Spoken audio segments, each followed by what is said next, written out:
Sorriso no rosto, povo de Deus, Deus é bom, quem não presta é o coiso, mas que bom que você está aqui na nossa quinta-feira rompendo em fé, é muito bom ter você aqui. Você que trouxe sua Bíblia, por gentileza, Josué capítulo 5, Josué capítulo de número 5, vamos ler a partir do versículo de número 13, Josué capítulo 5, a partir do versículo de número 13.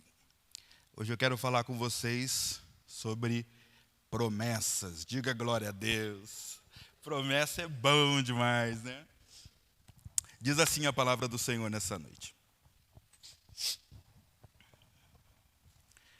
Estando Josué ao pé de Jericó, levantou os olhos e olhou.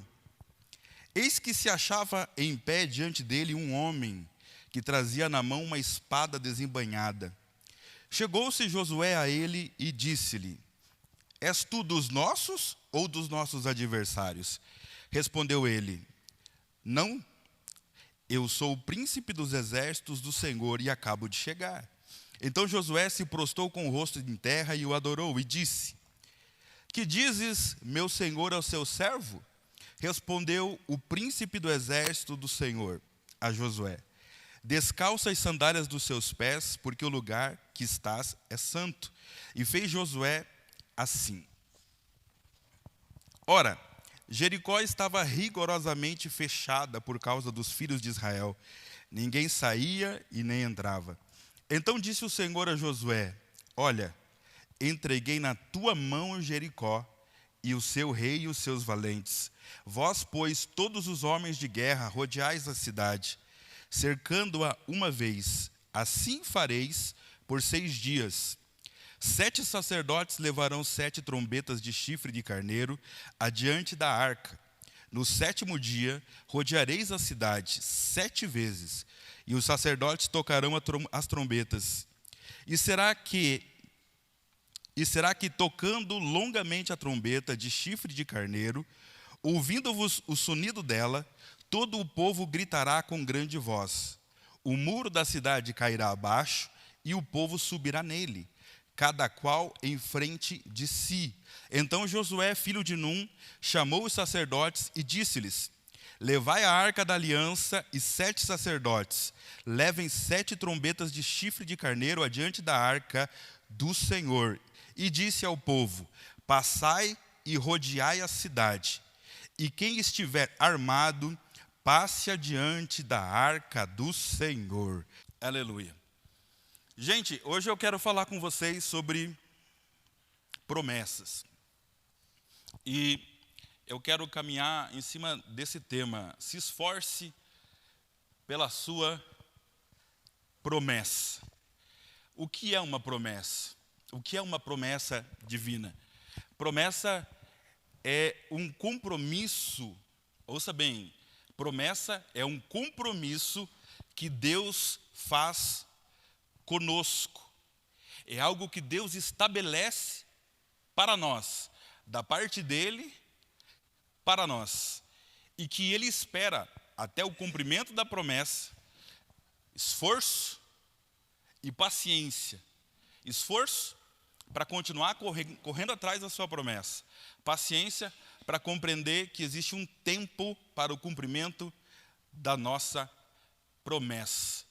A palavra de Deus fala sobre milhares e milhares e milhares de promessas. Promessas quanto à casa, quanto à família, promessas quanto à saúde, promessas quanto à libertação, promessas quanto à salvação, promessas quanto a todo tipo de situação sobre as nossas vidas. Deus estabelece sempre uma promessa. Eu me lembro de algumas promessas que Deus fez e que falou comigo na sua palavra, e que essas promessas margearam a minha vida até o dia de hoje. Eu me lembro que quando eu tinha 20 anos de idade, 19, 20 anos, eu tinha um sonho, mas eu não conhecia Deus, não conhecia Jesus, não frequentava igreja, nada. Mas eu tinha um sonho de piar, que a gente andava com os piá na quebrada, E o sonho que eu tinha era ser cantor de rap. E, modéstia à parte, eu sempre gostei de escrever, e modéstia à parte, eu era bom. Eu escrevia muito bem. E, nessa época, eu cheguei a gravar um CD.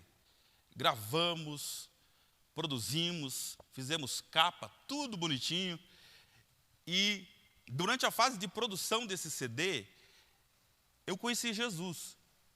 E, durante essa fase do CD chegar na minha mão, Deus começou a falar comigo. E eu achei tão estranho aquilo porque normalmente Deus fala que vai tirar isso, Deus fala que vai mudar isso, mas Deus começou a me fazer algumas promessas e eu não entendia o que era aquilo. E uma das coisas que Deus falou comigo naquela época é que Ele faria de mim um pregador do Evangelho. Só que aí eu olhava para mim com o meu cabelinho trança raiz, minhas calças largadas, meus boné, minhas gírias, esse jeitão todo. E eu falava assim, mas como que Deus vai fazer de mim um profeta, um pregador do Evangelho? Mas a igreja olhando para mim, eu sou esquisito. Como é que isso vai acontecer? Não tem como isso acontecer. E a promessa do Senhor, ela entrou no meu coração de tal maneira que, à medida que eu fui conhecendo a Jesus num pequeno espaço de tempo, uma das coisas que mais me chamou a atenção é o fato de eu ser esquisito aos meus olhos, né? Ou aos olhos de muitos. Ele me amou. E isso aí foi uma coisa assim que destravou meu coração para Deus. Eu falei, como é que pode? Eu tudo errado, tudo torto, bebe, fuma, usa uns negócios estranhos. E aí vem Deus e fala que me ama e vai fazer de mim um pregador do Evangelho. E eu lembro que quando eu peguei o CD na minha mão, e eu fiquei pensando sobre o que eu ia fazer com aquilo. Porque agora eu tinha conhecido Jesus e o que eu ia cantar não tinha nada a ver com Deus e não influenciava ninguém que fosse ouvir a querer amar a Deus. Na minha falta de fé, talvez influenciasse até as pessoas a abandonarem a sua fé. E eu lembro que naquele dia que eu peguei a matriz para fazer as cópias, a minha mãe, que já era crente, ela estava fazendo uma fogueira lá no quintal de casa. Não sei se você sabe, né? Mas tem umas tia que gosta de queimar os negócios no quintal. A minha mãe era assim. Ela fazia uma fogueira, tudo que não prestava, ela jogava ali e queimava. E eu lembro que enquanto eu olhava para aquela fogueira, Deus falou comigo. E Deus falou comigo e me fez uma promessa. Se você me entregar o teu pequeno sonho, eu faço do teu pequeno sonho algo grande, segundo a minha promessa. E ali eu fiz um voto com Deus. Eu falei, Senhor, eu vou te entregar a minha vida, mas eu vou te entregar o alvo do meu coração. Eu vou viver somente para Ti. E uma das provas que eu estou entregando os meus sonhos para Ti é que todo esse trabalho, toda a minha expectativa de anos para criar esse trabalho, para desenvolver esse CD, eu abro mão por amor a Ti, por amor às Tuas promessas. E eu peguei meu CDzinho e eu taquei no fogo, e eu vi o CDzinho se retorcer todo assim no fogo. Chorei, mas eu chorei como uma criança naquele dia, porque eu entreguei ao Senhor o meu pequeno sonho. Alguns meses depois se passaram e dentro da igreja tinha um grupo de jovens e eu comecei a participar do grupo de jovens e eu me lembro de uma vez que me deram a oportunidade para eu pregar e isso foi dentro de um ano. E dentro de um ano me deram a oportunidade para eu pregar. Eu falei assim, bom, já que Deus está me chamando para pregar, eu vou pregar. E preparei a melhor mensagem que eu podia. Deu 5 minutos de mensagem, porque eu não sabia pregar, mas eu queria muito. E eu lembro que nesse dia marcou a minha vida, porque quando eu saí de casa para ir para o culto, a minha mãe me parou no portão de casa, me trouxe para dentro e me colocou assentado. E ela pegou um paninho e ela começou a lustrar o meu sapato. Eu lembro bem daquele sapato. O sapatinho de bico fino, que tinha um buraquinho embaixo, desse tamanho. E ela começou a lustrar meu sapato. Eu falava, mãe, não precisa, deixa assim mesmo, já estou atrasado para ir. E ela senta e lustrou meu sapato. Lustrou meu sapato. Quando eu levantei, ela falou assim para mim, meu filho, se você não enxerga, eu enxergo. Deus tem uma promessa na sua vida. E ela citou esse versículo para mim. Quão formosos são os pés dos que anunciam o Evangelho. Ela não estava apenas limpando, adornando o meu tênis, o meu sapato. Ela estava reconhecendo que eu portava dentro do meu coração a promessa de Deus. E se eu, pelo pouco tempo de fé, não enxergava, ela começou a enxergar. E eu lembro que depois desse dia que eu preguei, eu acho que foi 10 minutos no máximo, 10 minutos. Foi o dia mais triunfal da minha vida, foi emocionante. Eu não dormi no dia na véspera, no dia depois eu não dormia, porque eu falava assim, nossa, aconteceu, a promessa se cumpriu na minha vida. E com o passar do tempo, dali eu fui fazer parte do grupo de jovens, e depois do grupo de jovens eu fui aprender um pouquinho sobre como funciona o culto. Aí dali eu já fui para o ITQ, Instituto Teológico, e dali eu já comecei a trabalhar no culto como diácono. E aí nessa correria toda como diácono, que o diácono cuida de tudo no culto, se passaram 15 anos no diaconato. 15 anos. Trabalhei com as crianças, fui professor de crianças. Trabalhei com jovens, fui líder de jovens. Fui pastor auxiliar e presidente da igreja durante 12 longos anos. E tudo isso voltado com a pregação do evangelho, voltado ao ensino. Fui professor, fui ouvinte, fui aconselhador, fui fazer curso, dar aula em escola particular, que eles deixavam a gente ministrar as crianças, e de uma sala, daqui a pouco tinha um teatro com mais de 200 crianças ouvindo o evangelho no intervalo. E Deus foi fazendo as coisas de tal maneira que Ele sempre mantinha a chama acesa no meu coração. A promessa continua, a promessa continua. E dali, eu sempre queria, porque era meu sonho de piar, que as pessoas me ouvissem na rádio. E dali, o Senhor me levou a pregar na rádio, na Sara Brasil FM. Ficamos 2 anos pregando num programa de rádio.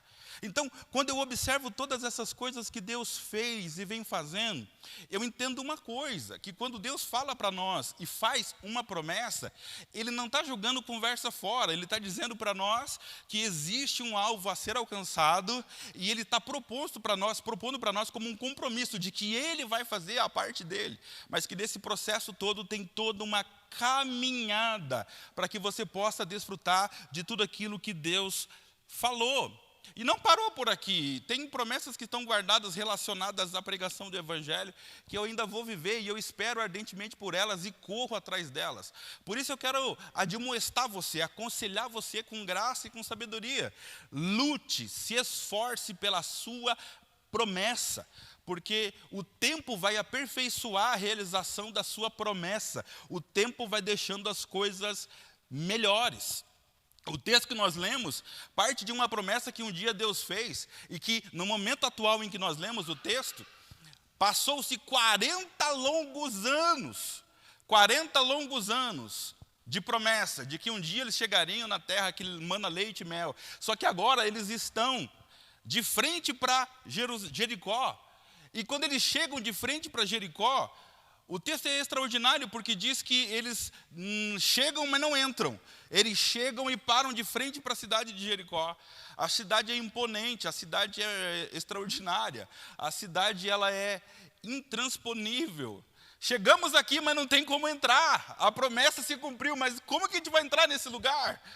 Olha os muros deste lugar. E aí você vai pegar alguns teólogos dizendo que tinham muros de 9 metros, e esses muros enormes, além de ter 9 metros, tinham larguras de 4 metros, e isso era o primeiro muro. Tinha o segundo muro ainda, e ainda tinha sentinelas que ficavam lá em cima, mirando para baixo, para quando os inimigos fossem tentar entrar. A cidade era intransponível, e ela era conhecida como uma cidade que jamais foi invadida, porque ninguém conseguia ultrapassar os seus muros. Agora nós temos Josué parado de frente para essa cidade, e ele está observando os muros, e talvez, quem sabe, ele está pensando assim como nós. Puxa vida, Deus fez uma promessa para mim, e eu estou caminhando e me esforçando e correndo atrás da minha promessa tem 40 anos. E agora a gente chegou aqui diante dessa imensidão de muro. E o que a gente vai fazer? Como que a gente vai fazer para entrar? E a palavra de Deus fala para nós, no capítulo 5, que ele vê ao longe um homem. E esse homem, ele vem preparado para o combate. E ele está com a espada desembainhada. E como Josué não sabe se ele é de Jericó ou se ele é do povo de Deus, ele faz essa pergunta: você que vem preparado para o combate, você é dos nossos ou você está contra nós? Você é a favor da gente ou você é contra?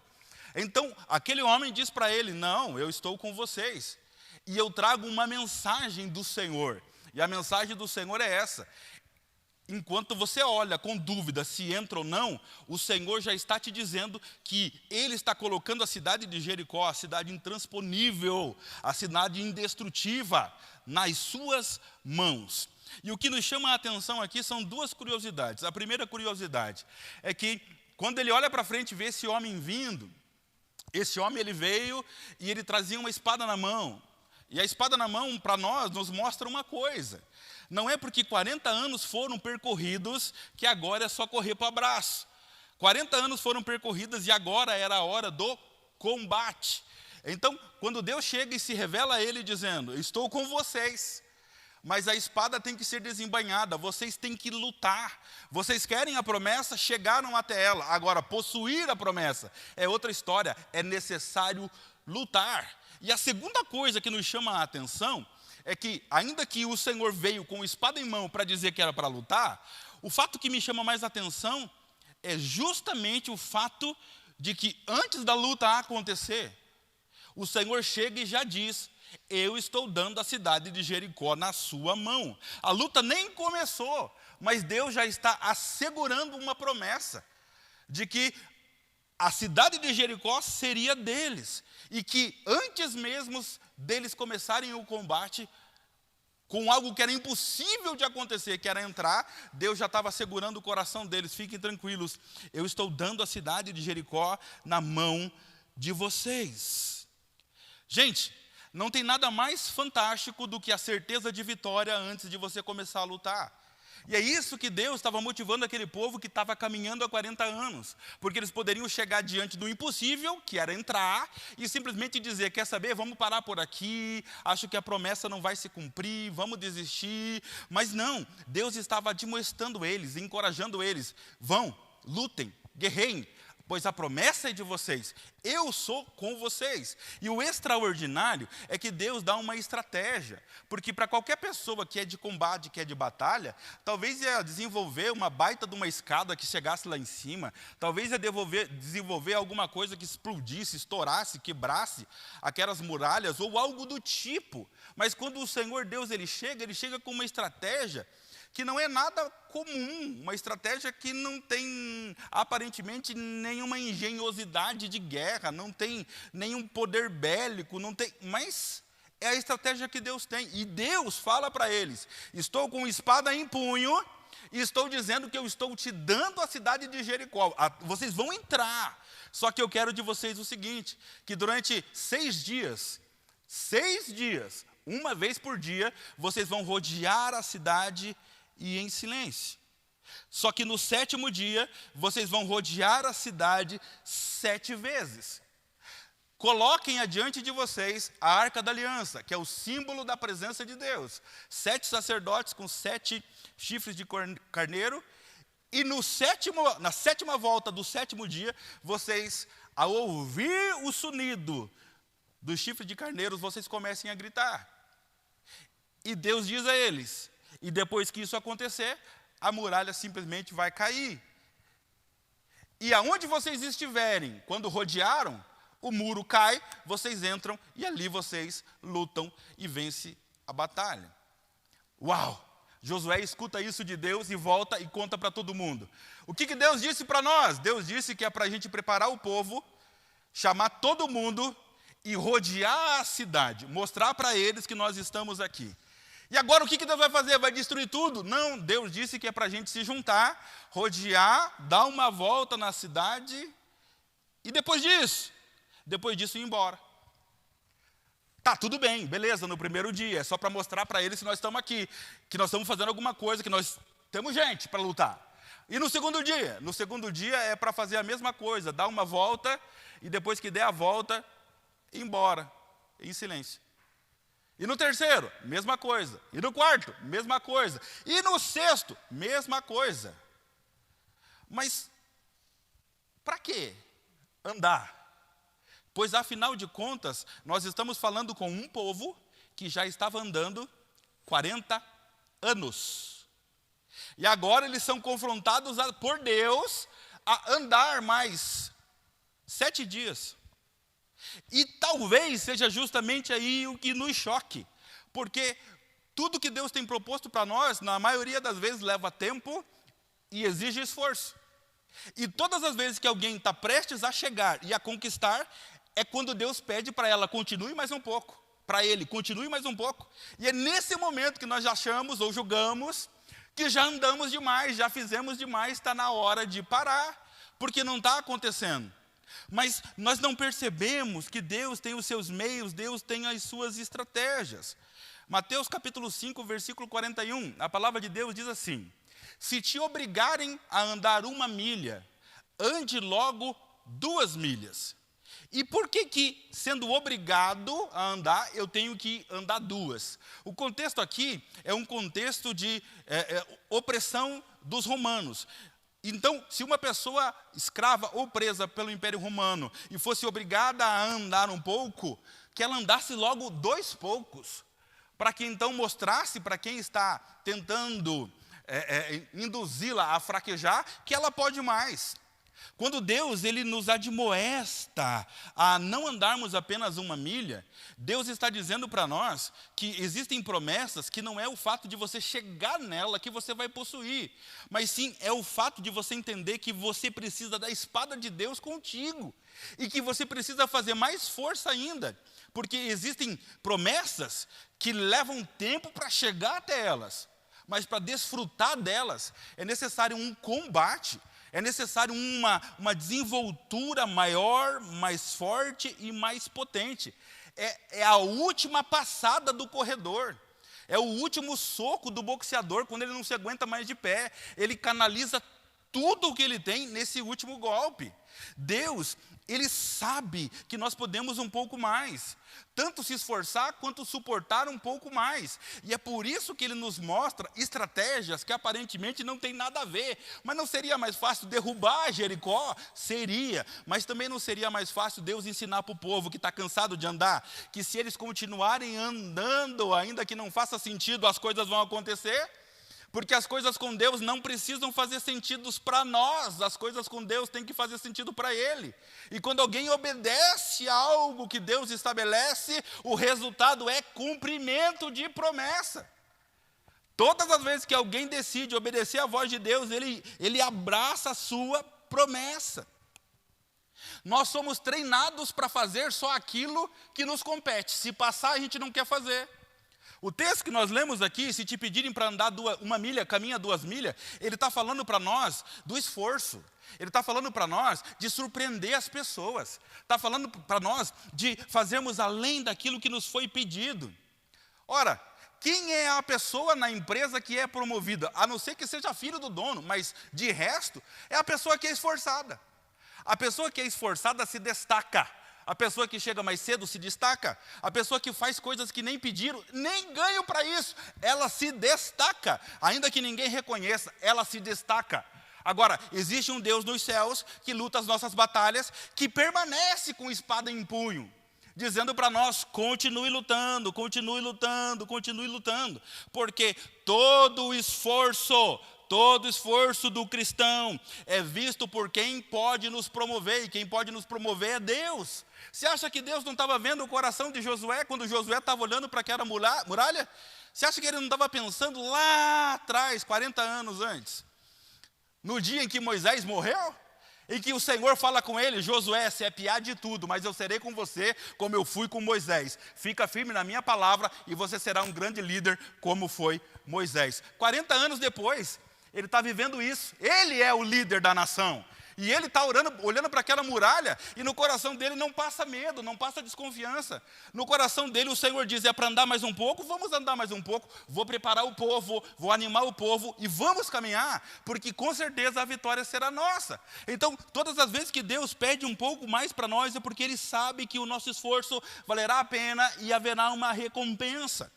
O grande problema dos caminhadores, o grande problema dos lutadores, o grande problema das pessoas que se esforçam, ou melhor dizendo, não se esforçam pelas suas promessas, é que elas acham que elas vão alcançar de qualquer jeito, simplesmente pelo fato de que Deus fez a promessa. E o fato de Deus fazer a promessa não é sinal de cumprimento de promessa. Por quê? Te explico. Porque toda a promessa, ela parte de uma mão dupla. E qual é essa mão dupla? Promessa feita por Deus, antes de acontecer, Ele já está dizendo que vai acontecer. Só que no compromisso de promessa, Deus espera que você corra, caminhe, se esforce, lute, desenvolva a habilidade necessária para que você viva a promessa. Então, o que eu entendo aqui? Eu entendo aqui que cabe a mim fazer aquilo que cabe a mim fazer. Porque aquilo que eu tenho que fazer, mesmo sendo Deus, o Todo-Poderoso, Ele não vai fazer. Porque se Ele estabeleceu a promessa, Ele já me estabeleceu o que eu tenho que fazer. Ele já cumpriu a parte dele do acordo. Ele já cumpriu a parte dele. Agora quem tem que cumprir a minha parte sou eu. Usando o quê? Duas coisas. Esforço. Esforço. Eu preciso me esforçar na minha promessa. E eu preciso entender que eu não posso ser sem noção. O que é isso? O que é um sem noção nos dias de hoje? Sem noção é uma pessoa que não sabe do que está falando. Sem noção é uma pessoa que, às vezes, ela está desencaixada do que está rolando. Oh, sem noção. É um sem noção mesmo. Uma pessoa que não tem noção do que está rolando. E o que acontece com muitas pessoas que são portadoras de uma promessa, são portadoras de um compromisso de Deus, elas se portam como pessoas sem noção. Elas não têm noção do que está rolando com elas. Então elas tratam a promessa como se a promessa por si só fosse acontecer. Só que a promessa por si só não acontece. É necessário esforço e que você tenha noção de esforço. E que você tenha noção de espera. Por quê? Porque toda promessa exige de você um esforço, e todo esforço exige de você um tempo. E as pessoas estão excluindo essa história de noção de esforço. O que é noção de esforço? Noção de esforço é eu saber que se Deus me chamou para ser um pregador do Evangelho, no mínimo eu tenho que conhecer a Bíblia. E para conhecer a Bíblia tem que ler, tem que estudar, tem que participar de curso. Ao invés de ensinar, tem que sentar para ser ensinado. Essa é a noção de esforço. No teu ramo, na tua área, no teu ministério, no teu chamado, cadê a noção de esforço? Cadê a tua parte sendo executada? Porque a parte de Deus já está sendo executada. Cadê o teu desenrolar? Cadê o teu corre? Cadê a tua gana? Cadê a tua vontade? Essa é a nossa noção de esforço. Noção de espera. Eu tenho que ter noção de espera. Irmão, ninguém se matricula numa faculdade, em um mês está formado. Vai ter que esperar os anos necessários para a tua formação. Noção de espera. Eu preciso saber que existe um tempo determinado para Deus, para todo o propósito debaixo do reino dos céus. Eu quero aprender algo novo. Qual é o tempo para que eu esteja habilitado a executar isso e aprender e eu desenvolver meu próprio negócio? Qual é o tempo que desenvolve? Qual é o tempo que demora para eu ser um bom profissional? Porque meia boca não dá, não vive promessa. Tem que ser bom naquilo que faz. E Deus exige de nós que haja paciência na tua correria para você viver o teu projeto, o teu sonho, a tua promessa. Porque quando Deus desenvolve em você paciência para você entender, estou chegando lá, estou mais perto do que eu estava ontem. Você está desenvolvendo paciência e você está desenvolvendo esperança. Quanto mais se espera, mais se gera.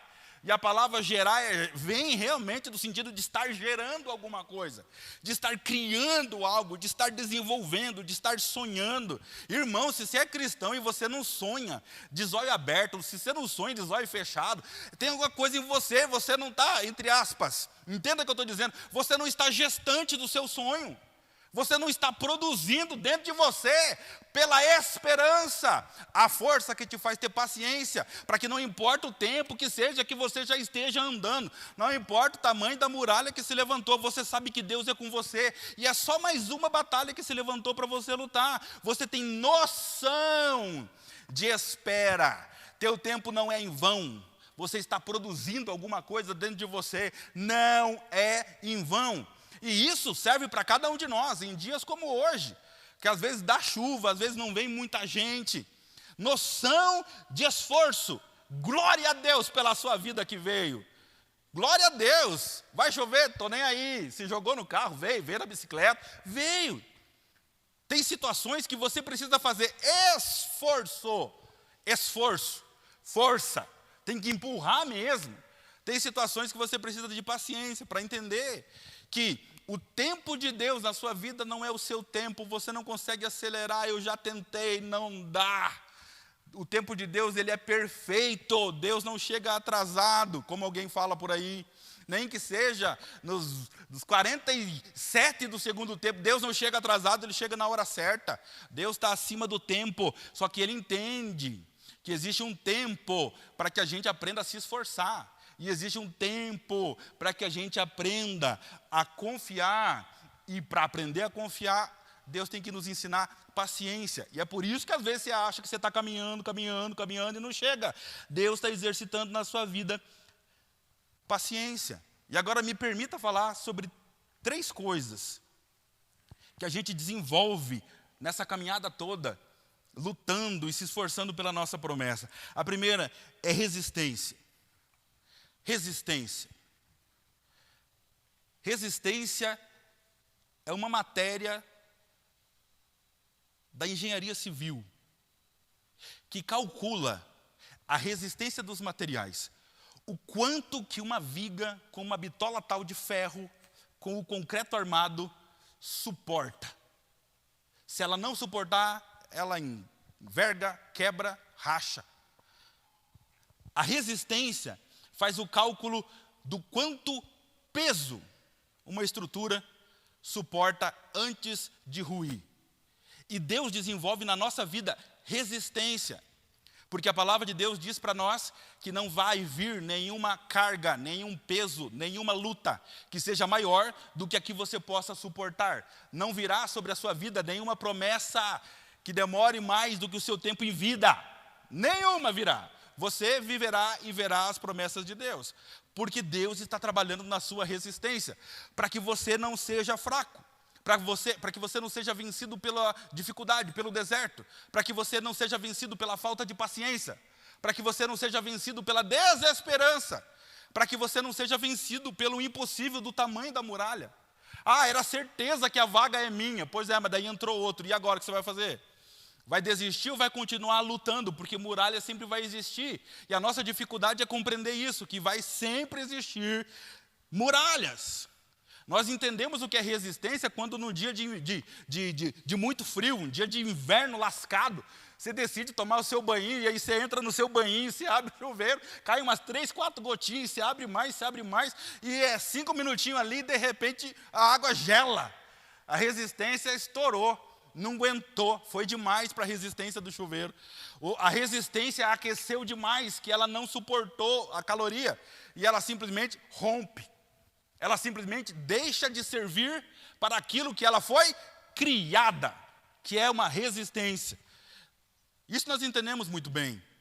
E Deus quer desenvolver em nós resistência para que você não se porte ou não se mostre como fraco.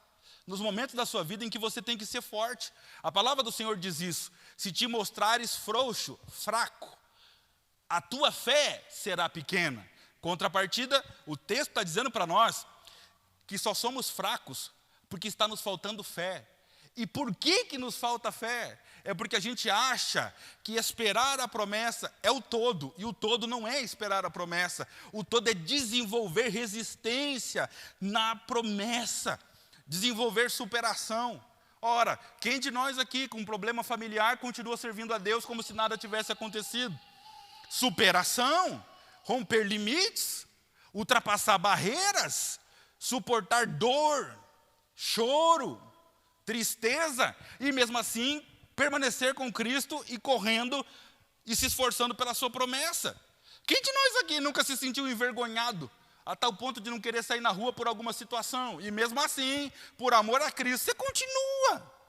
Quem de nós aqui que hoje não se julga mais calejado pela vida do que antes, do que na sua própria juventude?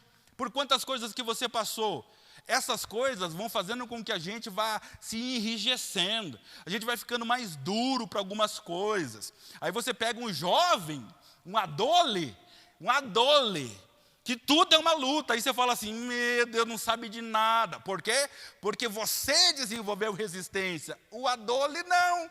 E como que se desenvolve resistência na vida? Vivendo a vida pelo prisma do Evangelho, entendendo que sempre tem deserto e sempre vai ter muralha, E sempre vai ter o Senhor Deus dizendo para você, ainda existe uma espada para lutar.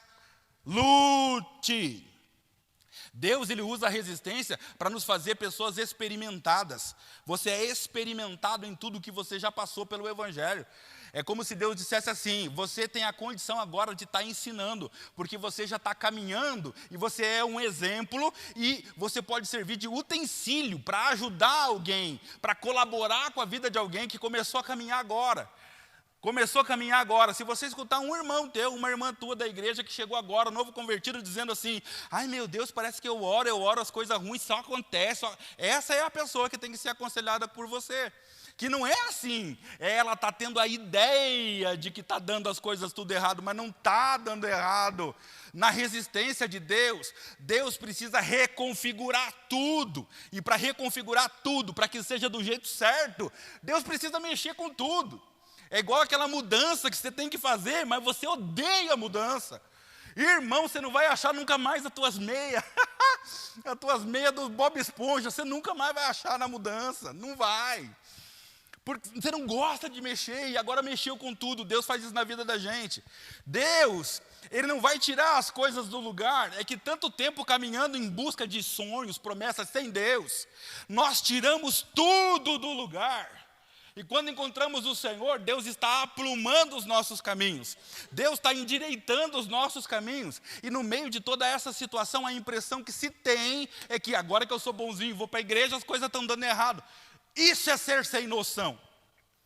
Isso é estar fora da casinha, não compreendeu, mas é fato que na pouca experiência de fé, tranquilo, acontece, é assim mesmo. Se já chega perto de alguém que está lutando e se esforçando pela sua promessa há muito mais tempo, isso aí se resolve rapidinho. Desenvolvamos então resistência, aguente mais, suporte mais, tolere mais, enfrente mais, seja um pouquinho mais forte, seja um pouquinho mais ousado, ousada, seja um pouquinho mais determinado, porque você vai perceber que sim, dá para caminhar 2 milhas, dá para ser mais, dá para ser melhor, dá para se esforçar mais, dá para fazer muito mais, se bem que aqui ia ficar meio fora de nexo, mas sim, dá para fazer melhor do que o que foi feito.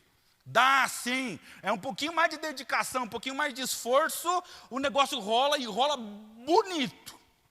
A segunda coisa que eu quero dizer para você, que Deus desenvolve conosco, quando nos esforçamos pela nossa promessa, é a tal da persistência. Um negocinho fantástico, persistência. O que é persistência? Persistência é a capacidade de você continuar agindo apesar dos obstáculos. Você tem um alvo definido na sua vida, você tem uma promessa de Deus na sua vida, você sabe para onde você tem que ir e você é persistente. Contrapartida, eu te faço essa pergunta. Sendo você persistente, determinado e já sabe onde você tem que chegar, eu te pergunto, quanto que você quer realmente dessa promessa?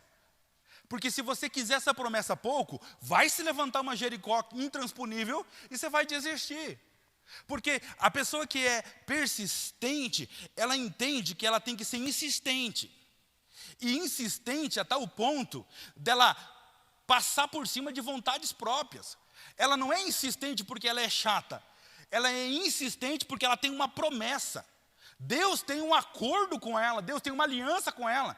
Então, ela é insistente porque ela sabe que ela não pode parar, porque Deus já cumpriu a parte dela do acordo. Então, ela vai fazer de tudo, de um todo, para cumprir a parte dela, porque ela é a pessoa, ela é a parte que vai desfrutar 100% da sua promessa.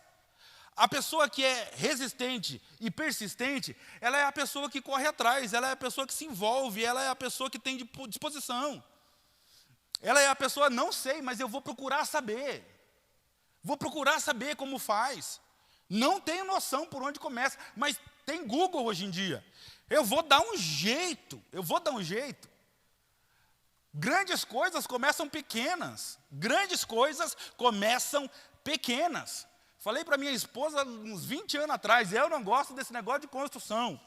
Negócio de ficar quebrando as coisas, bagunça a casa toda, não gosto de construção. Deus tinha feito promessa na minha vida. E uma das promessas que Deus fez na minha vida, quando eu era solteiro, e nem namorava ainda, Deus fez uma promessa. Deus disse para mim que Ele é aquele que faz com que o solteiro habite em família. A promessa entrou no meu coração. O que eu entendi, se eu fosse sem noção, eu tinha entendido, Deus vai me dar uma namorada. Mas eu já não era sem noção. Quando Deus disse ao meu coração que Ele faz com que o solitário habite em família, eu entendi duas coisas. A primeira coisa, Deus não vai me dar uma namorada, Deus vai me dar uma esposa. Porque é para habitar em família, eu, minha esposa, meus filhos. E habitar em família, habitar é morar. Deus vai me dar uma esposa, minha família, e Deus vai me dar uma casa. Então, a partir daí, eu vou correr atrás do quê? De uma namorada? Como quem diz assim, sou jovem, estou procurando, se não der certo, eu tento de novo. Ou eu foco na promessa? Foco na promessa, irmão. Foco, não dá para perder tempinho, não. Foco na promessa. Vai aí para quantos anos? 20 anos de casado. E eu não gostava de obra, não gostava de mexer com esses negócios. Minha esposa é engenheira. Só vive falando de obra. Me apaixonei por obra. Que em 12 anos fazendo serviço para os outros, mexendo com obra para os outros, Aí Deus falou assim, vocês não querem caminhar e chegar na promessa de vocês? Eu falei, mãe, claro que nós queremos. E qual que é a nossa promessa? Nossa promessa é ter a nossa empresa. A nossa empresa está rodando agora e não trabalhamos para ninguém, trabalhamos para nós. Por quê? Porque Deus faz uma promessa, e se você ouvir a promessa de Deus, a tua promessa está interligada com outra, que Ele ainda não te fez, mas Ele vai fazer no tempo dEle. E essa está ligada com outra, e com outra, e com outra, e com outra, e com outra, e com outra. Até que o fôlego de vida seu seja tirado. Até lá, Deus vai fazendo promessas e promessas e promessas e promessas a todos aqueles que são esforçados na busca das suas promessas. Persistência, corre atrás, corre atrás, corre atrás, corre atrás. Hoje minha filha ficou braba comigo. Fiz igualzinho ela. Quando chegam os produtinhos da Shopee para ela lá, ela, ai, minha camisa, minha blusinha, não sei o quê. Eu falei, beleza. Chegou meu martelete, irmão, estou sonhando com ele faz anos. Chegou meu martelete para eu quebrar concreto. Ai, eu parecia uma criança. Porque era a promessa de Deus na minha vida. Promessa de Deus na minha vida. Comprei. Agora é só pagar. Mas daí trabalha, né, irmão? E paga. Realização do meu sonho. Coisa mais linda o martelete. Não ria.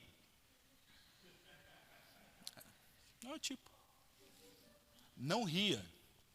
Porque, agora vem a paulada. Não ria. Porque aqui, o Senhor Deus sonda gente que gostaria de ter um determinado tipo de sapato.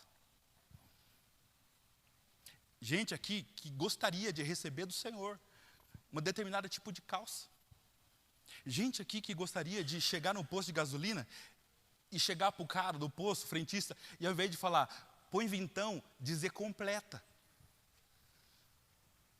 Quando a gente começa a entender que na nossa caminhada em busca da nossa promessa, Deus vai realizando o desejo do nosso coração. Deus nunca fez uma promessa, vou te dar um martelete. Mas Ele disse que Ele iria fazer uma estrutura para que eu pudesse trabalhar. Então chega um martelinho novo, eu dou um pulo de glória a Deus. Dou pulo. Por quê? Porque é Deus cumprindo a promessa. Na sua casa, na sua família, dê glória a Deus. Quando você for convidado, ouça com atenção, quando você for convidado para tomar um café na casa de alguém, quanto você pagou pelo café? Nada. Dê glória a Deus, porque é Deus prosperando você. Você foi convidado para jantar na casa de alguém, da sua família, você não gastou nada, talvez você levou só a sobremesa. É Deus dizendo para você, eu estou custeando você, eu estou patrocinando você. Quando você ganha uma roupa, e às vezes você nem estava precisando, ou sim, você estava muito precisado e aquela roupa chega. É Deus dizendo, eu visto você.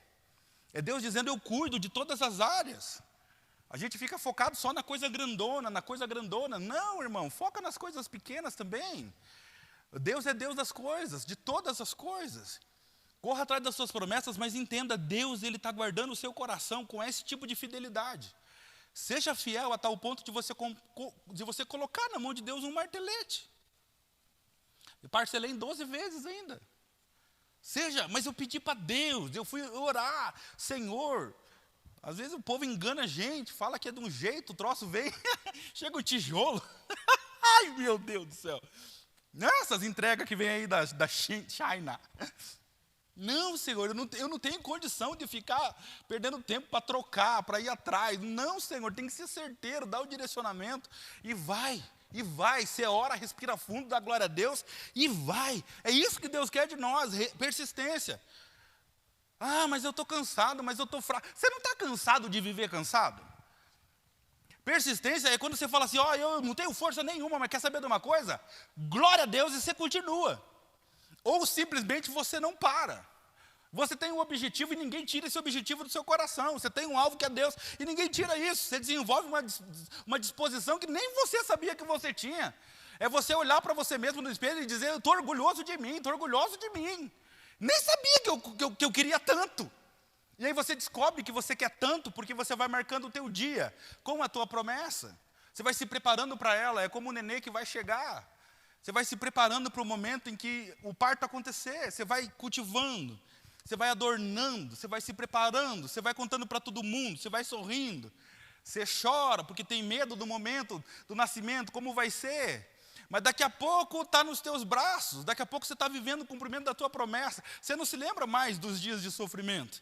A alegria brota no teu coração e você entende que valeu a pena continuar caminhando quando você queria chorar e parar. Você começa a entender que valeu a pena ser forte quando não tinha força nenhuma. Valeu a pena ir mais um pouco, fazer mais um pouco. Valeu a pena confiar mais um pouco, valeu a pena sacrificar mais um pouco. Sacrificar o quê? Sacrificar teu eu. Teu eu. Sacrificar teu eu. Oxe. Tem coisas na vida da gente que você tem que sacrificar. O que é sacrificar? Você tem que fazer como se fizesse para o Senhor, pois é o Senhor que te recompensa. Porque tem coisas aí que você faz para as pessoas não estão nem aí, e não querem nem saber se isso para você é um esforço descomunal chamado de sacrifício. As pessoas não querem saber, mas se você faz para o Senhor, entendendo que é um sacrifício teu, o Senhor enxerga você indo para Jericó, intransponível, e o Senhor diz para você, já estou com a minha espada na mão, e estou te dando Jericó, é só você continuar lutando. Terceira coisa, desistência. Resistência, persistência, é difícil de alcançar, mas desistência, irmão do céu, o que a gente alcança rapidinho? A gente acha que não vale a pena continuar, a gente acha que está demorando demais, a gente quer parar, a gente quer desistir, a gente se dá por vencido, a gente se nega a levantar os braços, a gente está cansado, a gente não quer. Irmão, o que a gente consegue sem esforço nessa vida? Fala para mim. O que a gente consegue sem esforço nessa vida? Tudo demanda esforço. E Deus, no deserto, exigiu deles esforço. Continua caminhando, não para, tem um alvo, tem um objetivo. Quem quer, caminha. Mas se tiver sol, eu dou um jeito, disse Deus. Mas se tiver sede, eu dou um jeito, disse Deus. Mas e se tiver fome, eu dou um jeito, disse Deus. Mas e se tiver de noite, que no deserto lá cai a temperatura baixo de sabe Deus quanto, eu dou um jeito, disse Deus. Só que teve uma única coisa que Deus não deu jeito, porque não cabia a ele dar jeito. A única coisa, lembra quando eles param de frente para o Mar Vermelho, que Deus fala por intermédio de Moisés? Deus diz, continue andando. Quem não andar ia morrer. Continue andando, continue andando, continue andando. Uma gana de vencer. Irmão, não é coach, não. Não é coach, não. É uma gana pessoal de que Deus falou com você, de que Deus assegura a tua vitória, então você vai. Mesmo que esteja todo mundo olhando torto para você, mesmo que as pessoas olhem para você e elas enxerguem defeitos que realmente a gente tem. Mesmo que as pessoas nos olhem com inaptidões para algumas coisas, Deus fez uma promessa e Deus vai usar o tempo para qualificar cada um de nós. Deus vai usar o tempo de paciência, o tempo de ensino, o tempo de deserto, de privações, de provações, para nos ensinar que a gente, irmão, é um metal bruto e que Deus precisa lapidar a gente. E Ele vai lapidando a gente com o tempo, você vai se tornando melhor, você vai se conhecendo, você vai se tornando moldável. O problema da gente é a desistência. A gente desiste porque a gente está cansado de tentar. A gente desiste porque a gente está cansado de tentar. Ah, eu já tentei, não quero mais, a gente abandona. Abandonou, a promessa continua. Mas a promessa não está viva em você. Essa é a diferença de quem corre pela promessa. Quem se esforça na promessa. A promessa está viva dentro de nós. Tem uma passagem linda da Bíblia que fala do profeta Elias. E fazem 3 anos que não chove em Israel. 3 anos que não chove. Porque ele fez uma oração e não choveu mais. 3 anos. E o povo está tudo doido atrás dele, 3 anos depois, ele olha para frente, ao longe, não tem nenhuma nuvem, há muitos anos. Ele olha para frente e lá embaixo, lá na linha do horizonte, onde faz aquela linha do horizonte, lá embaixo, uma nuvenzinha minúscula aparece lá embaixo. Ele fala para o rapaz que colabora com ele, para Gease, ele diz assim: Gease, sobe a montanha, porque lá de cima você vai ter uma visão melhor. Sobe a montanha e veja se o que eu estou vendo é uma nuvem, porque se for uma nuvem, é o sinal de que vai chover.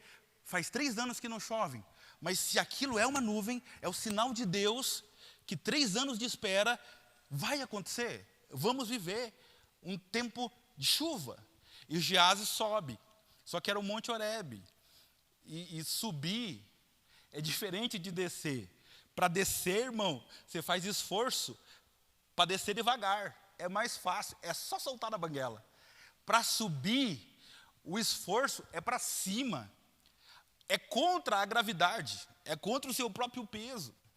E era uma montanha, tem árvore, tem pedra, e ele sobe. E quando ele está lá em cima, e quando ele chega lá cansado, ele olha ao longe, céu azulzinho, como tem sido há 3 anos. Ele desce, para descer vai que vai, né? Ele chega para o profeta e diz: olha, eu olhei lá, não tem nada não, acho que o senhor se enganou. Ele fala: não, rapaz, sobe lá, olha direito, Deus está falando comigo. Deus fez uma promessa que iria chover, sobe lá e olha lá. Ele sobe de novo. Só que a segunda subida não é como a primeira, porque na primeira você está motivado a chegar lá e ver. Porque o profeta disse que estava lá. Então, quando ele chegou lá e viu que não estava, já desmotivou.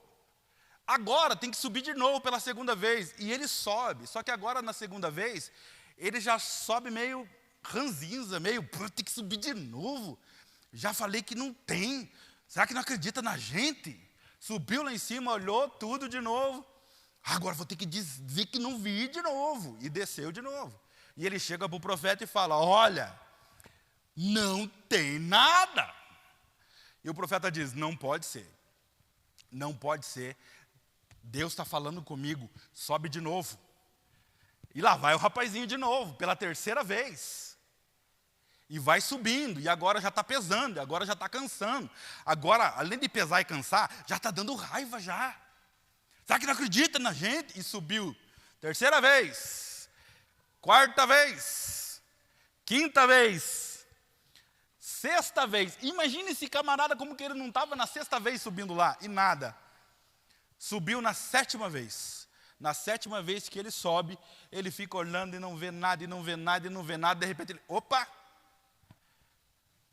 Mas é a 7ª vez que eu subo aqui e olho para lá, e até agora não tinha nada. Só que agora tem um negocinho, mas está tão longe, e é tão pequeno, mas tão pequena, que é do tamanho da mão de um homem, assim, mas está tão longe. Mas não estava. Agora está. Será que esse é o sinal? Não estava, mas agora está. Depois da 7ª vez, agora está. Ele desce e fala para o profeta: olha, eu vi uma nuvem do tamanho da mão de um homem. Então o profeta diz: então desce correndo, avisa todo mundo, pois esse era o sinal de Deus que a chuva ia chegar. E é extraordinário na sequência do texto, porque a palavra de Deus diz que à medida que eles vão descendo, e quem estava de cavalo, cavalo, quem estava de carroça, um aguaceiro de uma nuvenzinha da tamanho da mão de um homem desceu. E foi uma chuvarada, que durante 3 anos eles nunca mais viram chuva daquele jeito. Moral da história: quando Deus fala ao seu coração, e você conta para alguém, e se você pedir para essa pessoa acreditar no que Deus falou no seu coração, talvez essa pessoa não acredite, porque não foi no coração dela que Deus falou. Agora, se Deus falou ao seu coração, e Deus tem pedido para você repetidamente subir a montanha, olhar ao longe, fazer esforço, continuar enxergando, mesmo que pareça pequenininho, uma sombra daquilo que você deseja viver. mesmo que você tenha que repetir o passo de fé várias vezes, e várias vezes, e várias vezes, nunca duvide do que Deus falou no seu coração, porque os outros é que não enxergam o que Deus falou para você.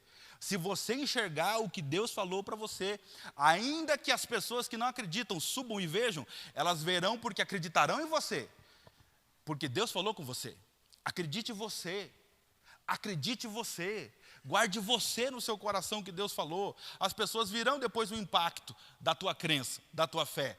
Acredite, se tiver que subir de novo, suba. Se tiver que se cansar de novo, canse. Mas Deus será fiel. Se você se esforçar, se você for persistente, se você não for desistente, que na 7ª subida quer descer, quer parar. Na 7ª volta, em volta de Jericó, não quero mais dar a volta. Para fechar, na 7ª volta, no 7º dia, na 7ª volta, quando os chifres foram tocados e os gritos foram entoados, a palavra de Deus diz que a muralha intransponível simplesmente ruiu abaixo. E o povo entrou, sem ter usado nenhum martelinho, nenhum martelete, nenhum pé de cabra, nada. O muro simplesmente caiu. Por quê? Irmão, porque Deus é poderoso e fiel. Quando Ele promete, não importa como Ele vai fazer. Se Ele te prometeu, já está feito.